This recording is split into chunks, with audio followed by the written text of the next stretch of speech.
Qadimgi arablarda bir odat bor ekan.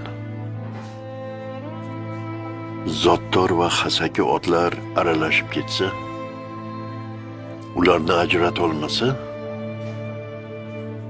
hamma otlarni bir joyga yig'ib, och qoldirishar ekan.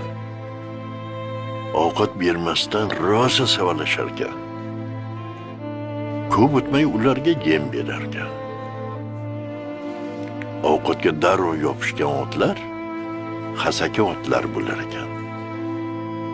Zotdor otlar kaltak yegani uchun arazlab ovqatga qaramasdan nari turar ekan. Arzimagan ovqatga aldanib, chopgan otlarni xasaki otlar hisoblashib, ularni qushxonaga topshirar ekan. O'z qadriga achinib, ovqatdan voz kechgan, boshini mag'rur tutgan otlardan nasl olishar ekan.